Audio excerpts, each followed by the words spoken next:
ओम शांति 14 ଜାନୁଆରୀ 2025 प्रातः मुरली बाबा कहउछन्ति मिठे बच्चे तुमर दृष्टि शरीर प्रति जीवा उचित नुहे।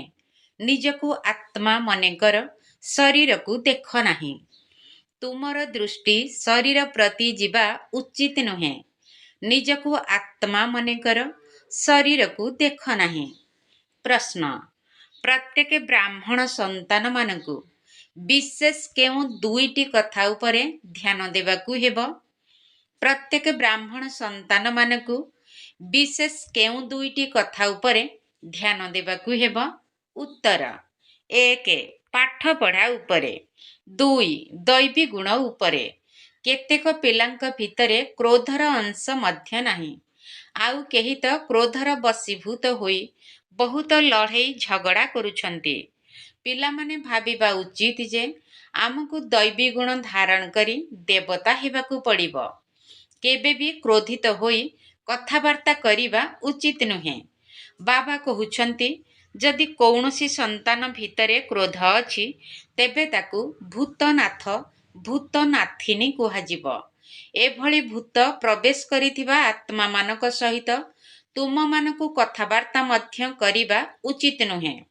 गीत तकदीर जगा कर आई हूँ। ओम शांति।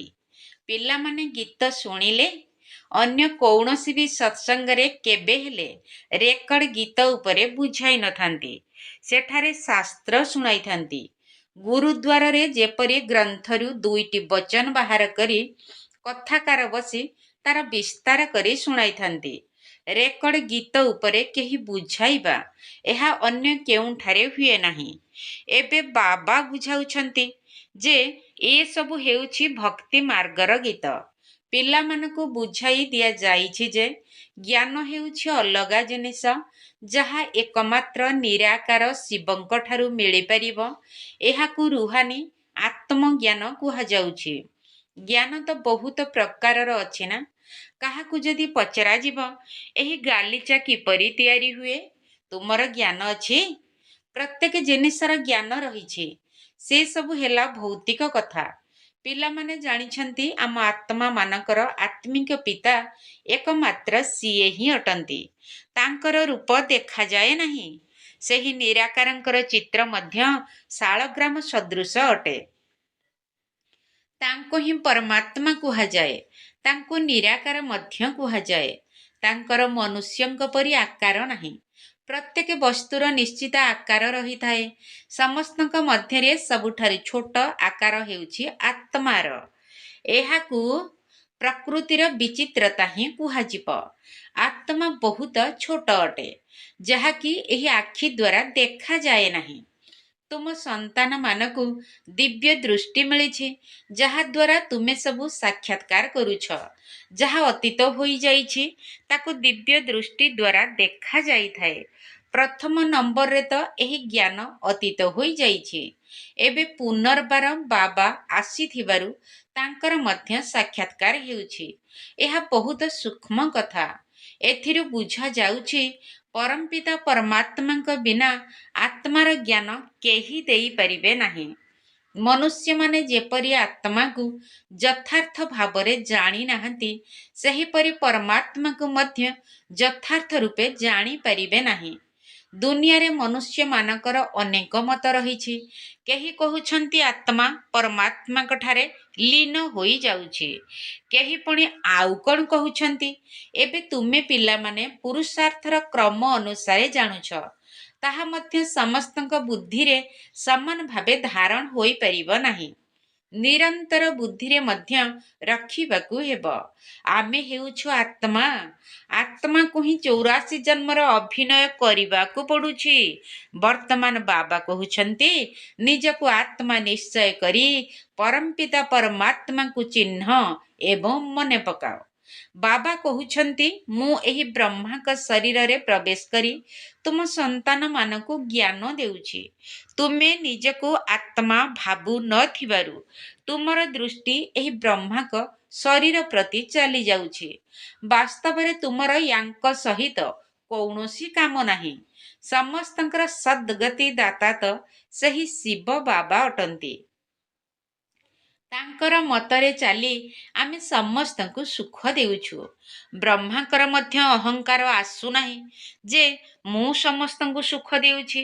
ଯିଏ ବାବାଙ୍କୁ ସମ୍ପୂର୍ଣ୍ଣ ରୂପେ ମନେ ପକାଉନାହାନ୍ତି ତାଙ୍କର ଅବଗୁଣ ରହି ଯାଉଛି। ନିଜକୁ ଆତ୍ମା ବୋଲି ଭାବୁନାହାନ୍ତି। ମନୁଷ୍ୟ ତ ନା ଆତ୍ମାକୁ ନା ପରମାତ୍ମାକୁ ଜାଣିଛନ୍ତି। ସର୍ବବ୍ୟାପୀର ଜ୍ଞାନ ମଧ୍ୟ ଭାରତବାସୀ ମାନେ ହିଁ ପ୍ରଚାର କରିଛନ୍ତି। ତୁମମାନଙ୍କ ମଧ୍ୟରେ ଯେଉଁମାନେ ସେବାଯୋଗ୍ୟ ସନ୍ତାନ ଅଛନ୍ତି ସେହିମାନେ ହିଁ ବୁଝୁଛନ୍ତି। ବାକି ସବୁ ଏତେ ବୁଝିପାରୁନାହାନ୍ତି। ଯଦି ବାବାଙ୍କର ସମ୍ପୂର୍ଣ୍ଣ ପରିଚୟ ପିଲାମାନଙ୍କ ପାଖରେ ଥିବ ତେବେ ବାବାଙ୍କୁ ମନେ ପକାଇବେ। ନିଜ ଭିତରେ ଦୈବୀ ଗୁଣ ଧାରଣ କରିବେ। ଶିବ ବାବା ତୁମ ପିଲାମାନଙ୍କୁ ବୁଝାଉଛନ୍ତି। ଏହା ହେଉଛି ନୂଆ କଥା। ଏଥିରେ ବ୍ରାହ୍ମଣଙ୍କର ମଧ୍ୟ ନିଶ୍ଚିତ ଆବଶ୍ୟକ ରହିଛି। ପ୍ରଜାପିତା ବ୍ରହ୍ମାଙ୍କର ସନ୍ତାନ କେବେ ହୋଇଥାନ୍ତି ଏକଥା ଦୁନିଆରେ କାହାକୁ ଜଣା ନାହିଁ। ବ୍ରାହ୍ମଣ ତ ଅନେକ ଅଛନ୍ତି, କିନ୍ତୁ ସେମାନେ ହେଲେ କୁଖ ବଂଶାବଳୀ ଅର୍ଥାତ୍ ଗର୍ଭଜାତ। ସେମାନେ କେହି ବ୍ରହ୍ମାଙ୍କର ମୁଖ ବଂଶାବଳୀ ସନ୍ତାନ ନୁହନ୍ତି। ବ୍ରହ୍ମାଙ୍କର ସନ୍ତାନମାନଙ୍କୁ ତ ଈଶ୍ୱର ପିତାଙ୍କ ନିକଟରୁ ସମ୍ପତ୍ତି ମିଳୁଛି। ତୁମକୁ ଏବେ ବର୍ଷା ମିଳୁଛି ନା? ତୁମେ ବ୍ରାହ୍ମଣ ଅଲଗା ଅଟ, ସେମାନେ ଅଲଗା ଅଟନ୍ତି। ତୁମେ ବ୍ରାହ୍ମଣ ହେଉଛ ସଙ୍ଗମ ଯୁଗରେ, ସେମାନେ ଦ୍ୱାପର କଳି ଯୁଗରେ ହେଉଛନ୍ତି। ଏହି ସଙ୍ଗମ ଯୁଗୀ ବ୍ରାହ୍ମଣ ହିଁ ଅଲଗା ଅଟନ୍ତି। ପ୍ରଜାପିତା ବ୍ରହ୍ମାଙ୍କର ଅନେକ ସନ୍ତାନ ଅଛନ୍ତି। ଯଦିଓ ଦେହର ବିନାଶୀ ପିତାଙ୍କୁ ମଧ୍ୟ ବ୍ରହ୍ମା କୁହାଯିବ, କାହିଁକି ନା ପିଲାଙ୍କୁ ଜନ୍ମ ଦେଇଛନ୍ତି। କିନ୍ତୁ ସେ ସବୁ ହେଲା ଶାରୀରିକ କଥା। ଏହି ବାବା ତ କହୁଛନ୍ତି ସବୁ ଆତ୍ମା ମାନେ ମୋର ସନ୍ତାନ ଅଟନ୍ତି। ତୁମେମାନେ ମିଠା ମିଠା ରୁହାନୀ ସନ୍ତାନ ଅଟ। ଏ କଥା କାହାକୁ ବୁଝାଇବା ବହୁତ ସହଜ ଅଟେ। ଶିବ ବାବାଙ୍କର ନିଜର ଶରୀର ନାହିଁ। ଶିବ ଜୟନ୍ତୀ ପାଳନ କରୁଛନ୍ତି, କିନ୍ତୁ ତାଙ୍କର ଶରୀର ଦେଖାଯାଏ ନାହିଁ। ବାକି ଆଉ ସମସ୍ତଙ୍କର ଶରୀର ଅଛି। ସବୁ ଆତ୍ମା ମାନଙ୍କର ନିଜ ନିଜର ଶରୀର ରହିଛି। ଶରୀରର ନାମ ଦିଆଯାଏ। ପରମାତ୍ମାଙ୍କର ନିଜର ଶରୀର ହିଁ ନାହିଁ। ସେଥିପାଇଁ ତାଙ୍କୁ ପରମାତ୍ମା କୁହାଯାଉଛି। ତାଙ୍କ ଆତ୍ମାର ହିଁ ନାମ ହେଉଛି ଶିବ। ସେହି ନାମ କେବେ ବଦଳେ ନାହିଁ। ଶରୀର ବଦଳିଲେ ନାମ ମଧ୍ୟ ବଦଳି ଯାଇଥାଏ। ଶିବ ବାବା କହୁଛନ୍ତି ମୁଁ ତ ସର୍ବଦା ନିରାକାର ପରମାତ୍ମା ହିଁ ଅଟେ। ଡ୍ରାମାର ଯୋଜନା ଅନୁସାରେ ବର୍ତ୍ତମାନ ଏହି ବ୍ରହ୍ମାଙ୍କ ଶରୀରରେ ପ୍ରବେଶ କରିଛି। ସନ୍ନ୍ୟାସୀ ମାନଙ୍କର ମଧ୍ୟ ନାମ ବଦଳିଥାଏ। ଗୁରୁଙ୍କର ଶିଷ୍ୟ ହେଲେ ନାମ ବଦଳିଥାଏ। ତୁମମାନଙ୍କର ମଧ୍ୟ ନାମ ବଦଳିଥିଲା। କିନ୍ତୁ କେତେ ଜଣଙ୍କର ନାମ ବଦଳାଇବି, କେତେ ପଳାଇ ଗଲେ। ଯେଉଁମାନେ ଆରମ୍ଭ ସମୟରେ ଥିଲେ ତାଙ୍କର ନୂଆ ଅଲୌକିକ ନାମ ରଖାଯାଇଥିଲା। ଏବେ ନାମ ରଖାଯାଉନାହିଁ। କାହା ଉପରେ ମଧ୍ୟ ବିଶ୍ୱାସ ନାହିଁ। ମାୟା ବହୁତଙ୍କୁ ହରାଇ ଦେଉଥିବାରୁ ପଳାଇ ଯାଉଛନ୍ତି। ସେଥିପାଇଁ ବାବା କାହାର ମଧ୍ୟ ଅଲୌକିକ ନାମ ରଖୁନାହାନ୍ତି। କାହାର ରଖିବେ, କାହାର ରଖିବେ ନାହିଁ, ଏହା ମଧ୍ୟ ଠିକ ନୁହେଁ। ସମସ୍ତେ ତ କହୁଛନ୍ତି ବାବା ମୁଁ ଆପଣଙ୍କର ହୋଇଗଲି, କିନ୍ତୁ ଯଥାର୍ଥ ଭାବେ ମୋର ହେଉନାହାନ୍ତି। ଅନେକ ଅଛନ୍ତି ଯେଉଁମାନେ ଉତ୍ତରାଧିକାରୀ ହେବାର ରହସ୍ୟକୁ ମଧ୍ୟ ଜାଣିନାହାନ୍ତି। ବାବାଙ୍କୁ ସାକ୍ଷାତ କରିବା ପାଇଁ ଆସୁଛନ୍ତି, କିନ୍ତୁ ଉତ୍ତରାଧିକାରୀ ହେଉନାହାନ୍ତି। ସେମାନେ ବିଜୟ ମାଳାରେ ଆସିପାରିବେ ନାହିଁ।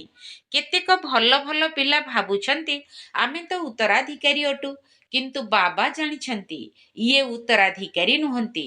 ଉତ୍ତରାଧିକାରୀ ହେବା ପାଇଁ ଭଗବାନଙ୍କୁ ନିଜର ଉତ୍ତରାଧିକାରୀ କରିବାକୁ ହେବ। ଏହି ରହସ୍ୟକୁ ବୁଝାଇବା ମଧ୍ୟ ମୁସ୍କିଲ ଅଟେ। ବାବା ବୁଝାଉଛନ୍ତି ଉତ୍ତରାଧିକାରୀ କାହାକୁ କୁହାଯାଏ। ଭଗବାନଙ୍କୁ କେହି ଯଦି ଉତ୍ତରାଧିକାରୀ କରିବେ ତେବେ ସମ୍ପତ୍ତି ଦେବାକୁ ପଡ଼ିବ। ତେବେ ଯାଇ ବାବା ଉତ୍ତରାଧିକାରୀ କରାଇବେ। ଗରିବ ମାନଙ୍କ ବିନା କୌଣସି ସାହୁକାର ସମ୍ପତ୍ତି ଦେଇପାରିବେ ନାହିଁ। କେତେ କମ୍ ଆତ୍ମାଙ୍କର ମାଳା ହେଉଛି ଏ କଥା ମଧ୍ୟ କେହି ବାବାଙ୍କୁ ପଚାରିଲେ ବାବା ମଧ୍ୟ କହିପାରିବେ ତୁମେ ଉତ୍ତରାଧିକାରୀ ହେବା ପାଇଁ ଯୋଗ୍ୟ ନା ନାହିଁ। ଏହି ବ୍ରହ୍ମା ବାବା ମଧ୍ୟ କହିପାରିବେ। ବୁଝିବା ପାଇଁ ଏହା ସାଧାରଣ କଥା ଅଟେ। ଉତ୍ତରାଧିକାରୀ ହେବା ପାଇଁ ମଧ୍ୟ ବହୁତ ବୁଦ୍ଧି ଦରକାର। ଦେଖୁଛନ୍ତି ଲକ୍ଷ୍ମୀ ନାରାୟଣ ବିଶ୍ୱର ମାଲିକ ଥିଲେ, କିନ୍ତୁ ସେହି ମାଲିକ ପଣିଆ ସେ କିପରି ନେଲେ ଏକଥା କେହି ଜାଣିନାହାନ୍ତି। ଏବେ ତୁମର ଲକ୍ଷ୍ୟ ଉଦ୍ଦେଶ୍ୟ ତ ସମ୍ମୁଖରେ ଅଛି, ତୁମକୁ ଏହିପରି ହେବାକୁ ପଡ଼ିବ। ପିଲାମାନେ ମଧ୍ୟ କହୁଛନ୍ତି ଆମେ ତ ସୂର୍ଯ୍ୟବଂଶୀ ଲକ୍ଷ୍ମୀ ନାରାୟଣ ହେବୁ, ନା କି ଚନ୍ଦ୍ରବଂଶୀ ରାମ ସୀତା। ଶାସ୍ତ୍ରରେ ରାମ ସୀତାଙ୍କର ମଧ୍ୟ ନିନ୍ଦା କରାଯାଇଛି, ଲକ୍ଷ୍ମୀ ନାରାୟଣଙ୍କର କେବେ କେହି ନିନ୍ଦା କରିନାହାନ୍ତି। ଶିବ ବାବା ଏବଂ କୃଷ୍ଣଙ୍କର ମଧ୍ୟ ନିନ୍ଦା କରିଛନ୍ତି। ବାବା କହୁଛନ୍ତି ମୁଁ ତୁମ ପିଲାମାନଙ୍କୁ ଏତେ ଶ୍ରେଷ୍ଠ କରାଉଛି, ମୋ ଠାରୁ ମଧ୍ୟ ପିଲାମାନେ ବହୁତ ଉଚ୍ଚକୁ ଚାଲି ଯାଉଛନ୍ତି। ଲକ୍ଷ୍ମୀ ନାରାୟଣଙ୍କର ମଧ୍ୟ କେବେ କେହି ନିନ୍ଦା କରୁନାହାନ୍ତି, ଯଦିଓ ସେ ହିଁ କୃଷ୍ଣଙ୍କର ଆତ୍ମା ଅଟନ୍ତି, କିନ୍ତୁ ନ ଜାଣିଥିବା କାରଣରୁ ନିନ୍ଦା କରି ଦେଉଛନ୍ତି। ଲକ୍ଷ୍ମୀ ନାରାୟଣଙ୍କର ମନ୍ଦିର ମଧ୍ୟ ବହୁତ ଖୁସିରେ ତିଆରି କରିଥାନ୍ତି। ବାସ୍ତବରେ ରାଧା କୃଷ୍ଣଙ୍କର କରିବା ଉଚିତ, କାହିଁକି ନା ସେମାନେ ସତ୍ୱ ପ୍ରଧାନ ଅଟନ୍ତି। ଏହା ତାଙ୍କର ଯୁବାବସ୍ଥା, ତେଣୁ ତାଙ୍କୁ ସତ୍ୱ ବୋଲି କୁହାଯାଉଛି। ଯିଏ ଛୋଟ ପିଲା, ସିଏ ଛୋଟ ପିଲା ହୋଇଥିବାରୁ ତାଙ୍କୁ ସତ୍ୱ ପ୍ରଧାନ କୁହାଯିବ। ଛୋଟ ପିଲା ମହାତ୍ମା ସମାନ ହୋଇଥାନ୍ତି। ଛୋଟ ପିଲା ଯେପରି ବିକାର ବିଷୟରେ ଅଜ୍ଞାନୀ ହୋଇଥାନ୍ତି, ସେହିପରି ସେଠାରେ ବଡ଼ମାନେ ମଧ୍ୟ ବିକାର କ'ଣ ଏକଥା ଜାଣିବେ ନାହିଁ। ଏହି ପାଞ୍ଚ ଭୂତ ସେଠାରେ ରହିବ ନାହିଁ, ବିକାର ବିଷୟରେ ଯେପରି ଅଜ୍ଞ ହୋଇଥିବେ। ବର୍ତ୍ତମାନ ହିଁ ହେଉଛି ରାତ୍ରି। କାମ ବିକାରର ପ୍ରଚେଷ୍ଟା ରାତ୍ରିରେ ହିଁ ହୋଇଥାଏ। ଦେବତାମାନେ ଦିନରେ ଥିବାରୁ କାମ ବିକାର ହୋଇନଥାଏ, କୌଣସି ବିକାର ନଥାଏ। ଏବେ ରାତ୍ରିରେ ଅର୍ଥାତ୍ କଳି ଯୁଗରେ ସମସ୍ତେ ବିକାରୀ ହୋଇ ଯାଇଛନ୍ତି। ତୁମେ ଜାଣିଛ, ଦିନ ହେବା ମାତ୍ରକେ ଆମର ସବୁ ବିକାର ଚାଲିଯିବ। ବିକାର କ'ଣ ଏକଥା ସେଠାରେ ଜାଣିବେ ବି ନାହିଁ। ଏହା ରାବଣର ବିକାରୀ ଗୁଣ ଅଟେ। ଏହା ହେଉଛି ବିକାରୀ ଦୁନିଆ। ନିର୍ବିକାରୀ ଦୁନିଆରେ ବିକାରର କୌଣସି କଥା ରହିବ ନାହିଁ। ସେଥିପାଇଁ ତାକୁ ଈଶ୍ୱରୀୟ ରାଜ୍ୟ ବୋଲି କୁହାଯାଉଛି। ଏବେ ଆସୁରୀ ରାଜ୍ୟ ଚାଲିଛି, ଏକଥା କେହି ଜାଣିନାହାନ୍ତି। ତୁମେ ପୁରୁଷାର୍ଥର କ୍ରମ ଅନୁସାରେ ସବୁ କିଛି ଜାଣିଛ। ଢେର ସନ୍ତାନ ଅଛନ୍ତି। କୌଣସି ମନୁଷ୍ୟ ବୁଝିପାରିବେ ନାହିଁ ଯେ ଏହି ବିକେ ଅର୍ଥାତ୍ ବ୍ରହ୍ମା କୁମାର କୁମାରୀମାନେ କାହାର ସନ୍ତାନ ଅଟନ୍ତି। ସମସ୍ତେ ଶିବ ବାବାଙ୍କୁ ମନେ ପକାଉଛନ୍ତି, ବ୍ରହ୍ମାକୁ ବି ନୁହେଁ। ବ୍ରହ୍ମା ବାବା ନିଜେ କହୁଛନ୍ତି ଶିବ ବାବାଙ୍କୁ ମନେ ପକାଅ, ଯାହାଦ୍ୱାରା ବିକର୍ମ ବିନାଶ ହେବ। ଅନ୍ୟ କାହାକୁ ବି ମନେ ପକାଇଲେ ବିକର୍ମ ବିନାଶ ହେବ ନାହିଁ। ଗୀତାରେ ମଧ୍ୟ କୁହାଯାଇଛି ମାମେକମ୍ ୟାଦ କରୋ, ଅର୍ଥାତ୍ କେବଳ ମୋତେ ମନେ ପକାଅ। କୃଷ୍ଣ ତ ଏକଥା କହିପାରିବେ ନାହିଁ। ନିରାକାର ବାବାଙ୍କ ନିକଟରୁ ହିଁ ସମ୍ପତ୍ତି ମିଳିଥାଏ। ନିଜକୁ ଯେତେବେଳେ ଆତ୍ମା ଭାବିବ, ସେତେବେଳେ ଯାଇ ନିରାକାର ବାବାଙ୍କୁ ମନେ ପକାଇ ପାରିବ। ମୁଁ ହେଉଛି ଆତ୍ମା। ପ୍ରଥମେ ଏହି ନିଶ୍ଚୟକୁ ଦୃଢ଼ କରିବାକୁ ହେବ। ମୋର ପିତା ପରମାତ୍ମା ଅଟନ୍ତି। ସିଏ କହୁଛନ୍ତି ମୋତେ ମନେ ପକାଇଲେ ମୁଁ ତୁମକୁ ସ୍ୱର୍ଗର ସମ୍ପତ୍ତି ଦେବି। ମୁଁ ସମସ୍ତଙ୍କର ସୁଖଦାତା। ମୁଁ ସବୁ ଆତ୍ମାମାନଙ୍କୁ ଶାନ୍ତିଧାମକୁ ନେଇଯାଉଛି। ଯେଉଁମାନେ କଳ୍ପ ପୂର୍ବରୁ ବାବାଙ୍କ ଠାରୁ ସତ୍ୟଯୁଗୀ ସମ୍ପତ୍ତି ନେଇଥିବେ, ସେହିମାନେ ହିଁ ଆସି ନେବେ ଓ ବ୍ରାହ୍ମଣ ହେବେ। ବ୍ରାହ୍ମଣମାନଙ୍କ ମଧ୍ୟରେ ବି କେତେକ ସନ୍ତାନ ପକ୍କା ଅଟନ୍ତି। କେହି ନିଜ ପିଲା ହେବେ ଏବଂ କେହି ସାବତ ପିଲା ମଧ୍ୟ ହେବେ। ଆମେ ନିରାକାର ଶିବ ବାବାଙ୍କର ବଂଶାବଳୀ ଅଟୁ। ତୁମେ ଜାଣିଛ ଯେ ବଂଶ କିପରି ବଢ଼ି ଚାଲିଛି। ଏବେ ବ୍ରାହ୍ମଣ ହେବା ପରେ ଆମକୁ ଘରକୁ ଫେରିବାକୁ ହେବ। ସବୁ ଆତ୍ମାମାନେ ଶରୀର ଛାଡ଼ି ଘରକୁ ଫେରିଯିବେ। ପାଣ୍ଡବ ଏବଂ କୌରବ ଉଭୟଙ୍କୁ ଶରୀର ଛାଡ଼ିବାକୁ ପଡ଼ିବ। ତୁମେ ଏହି ଜ୍ଞାନର ସଂସ୍କାର ନେଇଯାଉଛ, ପୁଣି ସେହି ଅନୁସାରେ ପ୍ରାରବ୍ଧ ମିଳିଥାଏ। ଏହା ମଧ୍ୟ ଡ୍ରାମାରେ ନିର୍ଦ୍ଧାର୍ଯ୍ୟ ରହିଛି। ପୁଣି ଜ୍ଞାନର ପାଠ ଶେଷ ହୋଇଯିବ। ତୁମକୁ 84 ଜନ୍ମ ପରେ ପୁନର୍ବାର ଜ୍ଞାନ ମିଳିଛି। ପୁଣି ଏହି ଜ୍ଞାନ ପ୍ରାୟ ଲୋପ ହୋଇଯାଇଥାଏ। ତୁମେ ପ୍ରାରବ୍ଧ ଭୋଗ କରୁଛ। ସେଠାରେ ଅନ୍ୟ କୌଣସି ଧର୍ମାବଲମ୍ବୀମାନଙ୍କର ଚିତ୍ର ଆଦି ରହିବ ନାହିଁ। ଭକ୍ତି ମାର୍ଗରେ ତୁମର ଚିତ୍ର ହିଁ ରହିବ। ସତ୍ୟ ଯୁଗରେ କାହାର ଚିତ୍ର ଆଦି ରହିବ ନାହିଁ। ତୁମର ଚିତ୍ର ସବୁ ସାରା ଭକ୍ତି ମାର୍ଗରେ ରହିଥାଏ। ତୁମର ରାଜ୍ୟରେ ଆଉ କାହାର ଚିତ୍ର ରହିବ ନାହିଁ। କେବଳ ଦେବୀ ଦେବତା ମାନେ ହିଁ ରହିବେ। ଏଥିରୁ ହିଁ ବୁଝୁଛନ୍ତି ଯେ ଆଦି ସନାତନ ଦେବୀ ଦେବତା ମାନେ ହିଁ ଅଟନ୍ତି। ପରେ ପୁଣି ସୃଷ୍ଟି ବଢ଼ି ଚାଲିଥାଏ। ତୁମ ସନ୍ତାନମାନଙ୍କୁ ଏହି ଜ୍ଞାନକୁ ସ୍ମରଣ କରି ଅତୀନ୍ଦ୍ରିୟ ସୁଖରେ ରହିବା ଦରକାର। ବହୁତ ପଏଣ୍ଟସ୍ ରହିଛି, କିନ୍ତୁ ବାବା ଜାଣୁଛନ୍ତି ମାୟା ଘଡ଼ି ଘଡ଼ି ଭୁଲାଇ ଦେଉଛି। ତେଣୁ ଏକଥା ମନେ ରହିବା ଉଚିତ ଯେ ଶିବ ବାବା ଆମକୁ ପଢ଼ାଉଛନ୍ତି, ସିଏ ସର୍ବୋଚ୍ଚ ଅଟନ୍ତି। ଆମକୁ ଏବେ ଘରକୁ ଫେରିବାକୁ ପଡ଼ିବ। ଏହା କେତେ ସହଜ କଥା। ସମସ୍ତର ଆଧାର ଯୋଗ ଉପରେ ହିଁ ରହିଛି। ଆମକୁ ଦେବତା ହେବାର ଅଛି, ଦୈବୀ ଗୁଣ ମଧ୍ୟ ଧାରଣ କରିବାକୁ ହେବ। 5 ବିକାର ହିଁ ଭୂତ ଅଟନ୍ତି। କାମ ବିକାରର ଭୂତ, କ୍ରୋଧର ଭୂତ, ଦେହ ଅଭିମାନର ଭୂତ ମଧ୍ୟ ରହିଛି। ହଁ, କାହା ଭିତରେ ଅଧିକ ଭୂତ ଅଛି, କାହା ପାଖରେ କମ୍। ତୁମେ ବ୍ରାହ୍ମଣ ସନ୍ତାନମାନେ ଜାଣିଛ ଯେ ଏହି 5ଟି ବଡ଼ ଭୂତ ରହିଛନ୍ତି। କାମ ବିକାରର ଭୂତ ହେଉଛି ନମ୍ବର 1 ଭୂତ। ଦ୍ୱିତୀୟ ନମ୍ବରରେ ରହିଛି କ୍ରୋଧ ରୂପକ ଭୂତ। କେହି ଯଦି ଅସଂଯତ କଥାବାର୍ତ୍ତା କରୁଛନ୍ତି, ତେବେ ବାବା କୁହନ୍ତି ଇଏ କ୍ରୋଧୀ ଅଟନ୍ତି।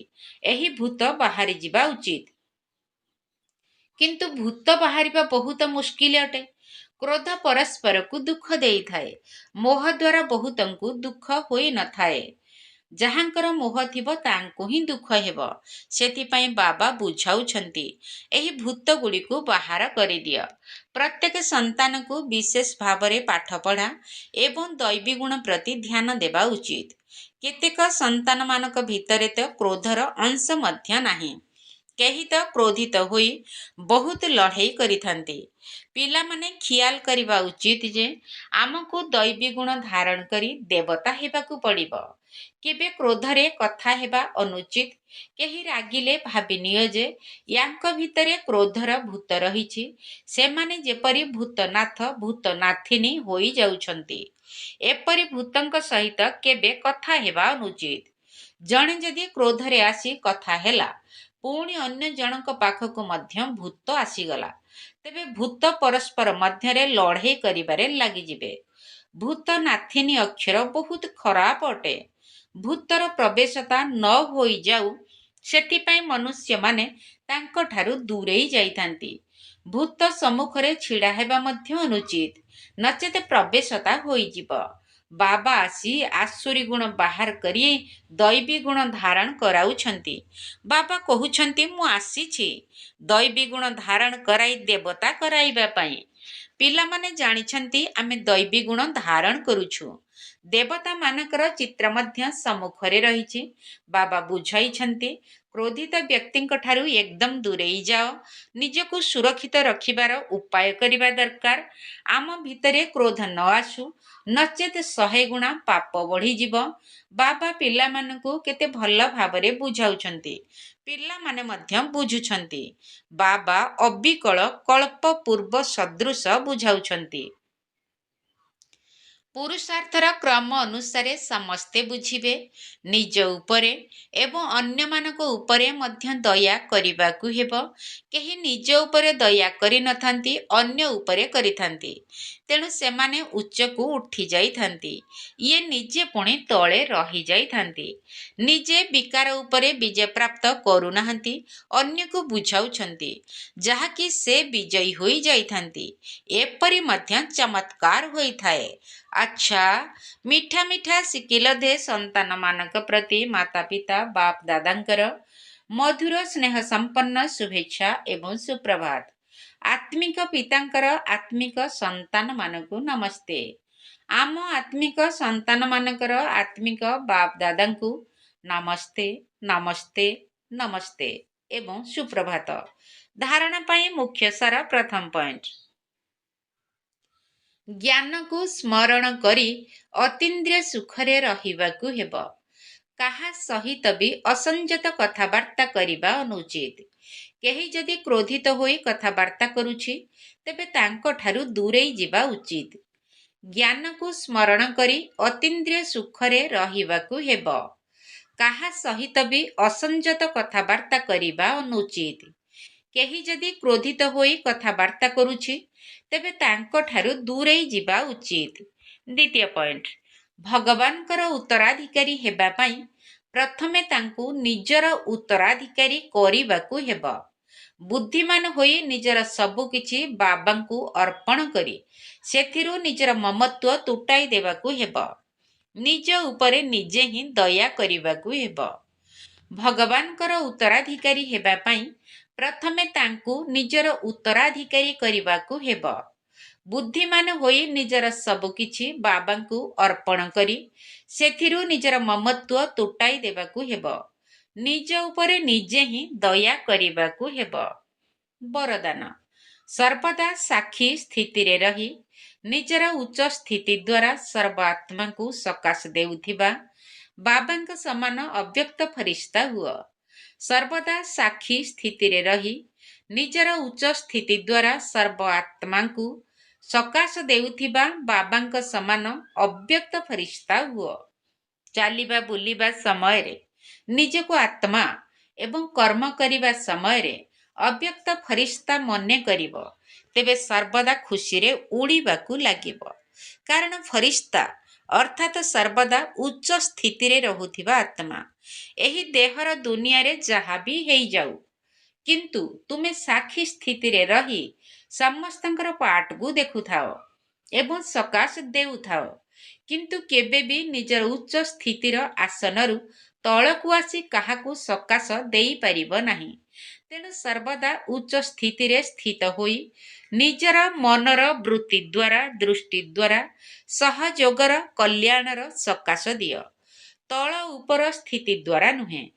ତେବେ ଯାଇ ଯେକୌଣସି ପ୍ରକାରର ବାତାବରଣରେ ସୁରକ୍ଷିତ ରହି ବାବାଙ୍କ ସମାନ ଅବ୍ୟକ୍ତ ଫରିସ୍ତା ଭବର ବରଦାନୀ ହୋଇପାରିବ।